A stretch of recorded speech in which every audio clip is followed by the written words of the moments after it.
कानून मंत्री किरण रिजिजू को जजेस को धमकाना बड़ा महंगा पड़ गया, क्योंकि सुप्रीम कोर्ट के हाई कोर्ट के 350 वकीलों ने कानून मंत्री की अमर्यादित बयान और जिस तरह से कानून मंत्री आए दिन जजेस का अपमान करते हैं उस पर भयंकर विरोध पर जो है कि ये तमाम 350 से अधिक जजेस जो है वो उतर आए। नामे गिरामी वकीलों ने बकायदा स्टेटमेंट जारी करके कानून मंत्री की घोर निंदा की और अच्छी खासी उनकी क्लास लगाई। तो पूरा मामला क्या है, ये सुप्रीम कोर्ट और हाई कोर्ट के 350 वकीलों ने किस तरह से कानून मंत्री किरण रिजिजू के खिलाफ मोर्चा खोला है, मैं आगे आपको इस वीडियो में विस्तार से बताऊंगी, जिससे आपको पता चलेगा कि न्यायपालिका को जिस तरह से सरकार अपने कब्जे में करने की कोशिश कर रही है उस पर अब जो है लगाम लग सकता है।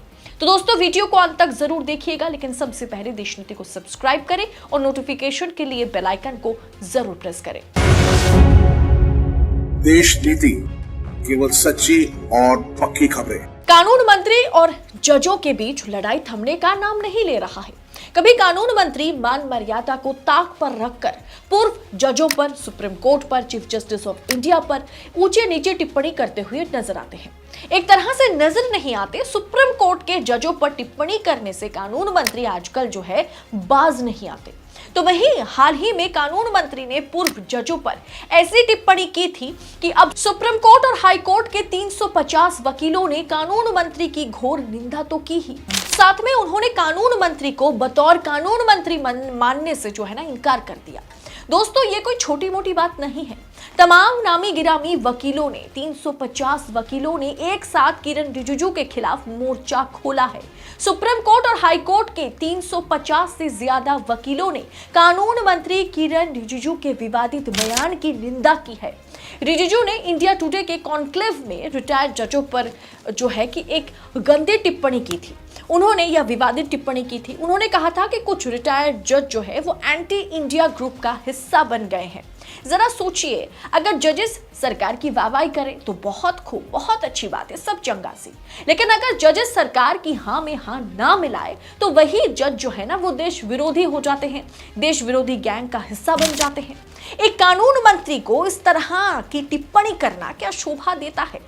तो वहीं कानून मंत्री किरण रिजिजू के इस बयान पर वकीलों के ग्रुप ने एक स्टेटमेंट जारी किया, जो इस वक्त सोशल मीडिया पर तेजी से वायरल हो रहा है। सुप्रीम कोर्ट और हाई कोर्ट के 350 से ज्यादा वकीलों ने कहा है कि एक मंत्री को धौंस जमाना या धमकाना शोभा नहीं देता।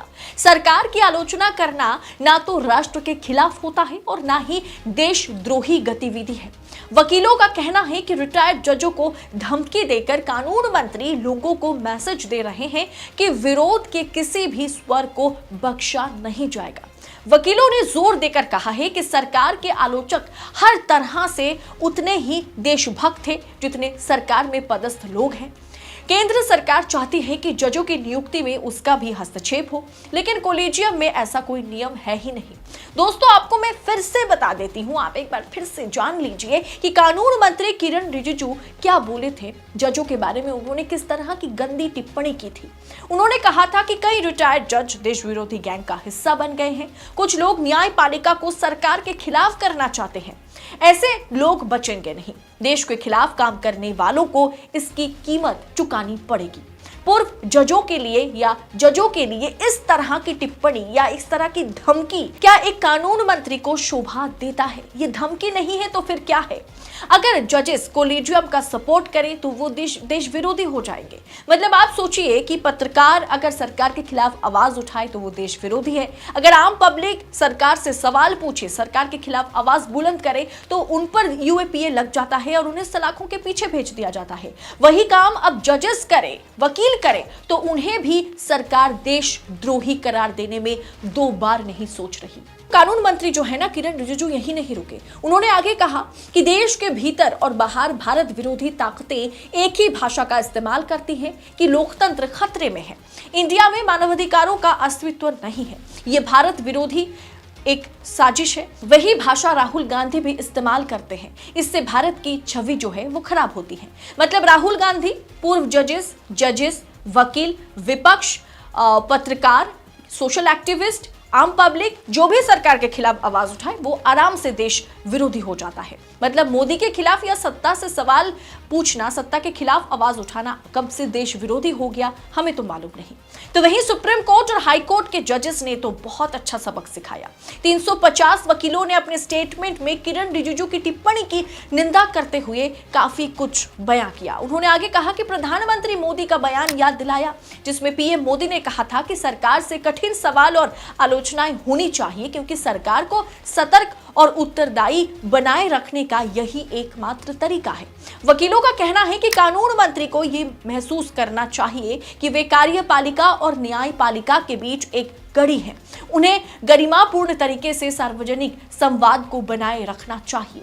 वैसे प्रधानमंत्री जी कितना अपना आलोचना पसंद करते हैं ये भी पूरी दुनिया जानती है, लेकिन अभी हाल ही में न्यायिक प्रक्रिया को अपने हाथ में लेने की कोशिश इजराइल सरकार जिस तरह से कर रही थी उसे देखते हुए कानून मंत्री किरण रिजिजू और सरकार को सबक लेने की सख्त जरूरत है, क्योंकि कॉलेजियम को खत्म करके जजों की नियुक्ति सरकार द्वारा की जाएगी। ये बिल सदन में पास होते ही इजराइल सरकार को घुटनों पर आना पड़ गया। पूरा देश ठप पड़ गया था क्योंकि इस तरह का भयंकर विरोध इजराइल में हुआ। तो ऐसे में लोकतंत्र का तीसरा स्तंभ सत्ता के आगे नतमस्तक ना होने के चलते जिस तरह से सरकार और खासकर कानून मंत्री बौखलाए हुए हैं वो आजाद भारत के इतिहास में पहली बार हो रहा है। आजाद भारत के इतिहास में पहली बार हो रहा है जब कानून मंत्री बिना सोचे समझे पूर्व जजेस पर, सुप्रीम कोर्ट पर, वकीलों पर इस तरह की गंदी टिप्पणी करते हुए उन्हें देश विरोधी करार देते हुए नजर आ रहे हैं। ऐसे में सुप्रीम कोर्ट और हाई कोर्ट के 350 जजेस ने किरण रिजिजू को जिस तरह से सबक सिखाया उसे आप किस अंदाज में देखते हैं, उस पर आपकी राय क्या होगी? कमेंट कर अपनी राय हमारे साथ जरूर शेयर करें। बाकी दोस्तों आप देख ही रहे हैं कि सिर्फ पत्रकारिता के फील्ड में ही नहीं, हर एक फील्ड में सरकार जो है वो बुलंद आवाज को, बेबाक आवाज को, निष्पक्ष आवाज को दबाने की जी तोड़ कोशिश कर रही है। ऐसे में देश नीति अपनी पत्रकारिता को जारी रखा है और बुलंद आवाज के साथ आप तक सच पहुंचाने की जी तोड़ कोशिश हम कर रहे हैं। बस आपसे अपील है कि आप भी देश नीति का भरपूर साथ दीजिए। देश नीति को सब्सक्राइब करने के साथ साथ दोस्तों थैंक्स ऑप्शन का इस्तेमाल जरूर करें, क्योंकि जितना ज्यादा आप थैंक्स ऑप्शन का इस्तेमाल करेंगे आर्थिक तौर पर देश नीति सशक्त होगा और हम निडर होकर, निर्भीक होकर यूं ही आप तक सच्ची खबरें पहुंचा सकेंगे। बाकी याद रखिएगा, सत्ता से सवाल पूछना कभी भी देश विरोधी काम नहीं हो सकता। देश नीति सत्ता से सवाल पूछ रहा है और आगे भी लगातार पूछता रहेगा। जय हिंद, जय भारत। आपका एक सब्सक्राइब हमारे लिए महत्वपूर्ण है। देश नीति को अभी सब्सक्राइब करें और बेल आइकन को दबाना ना भूलें।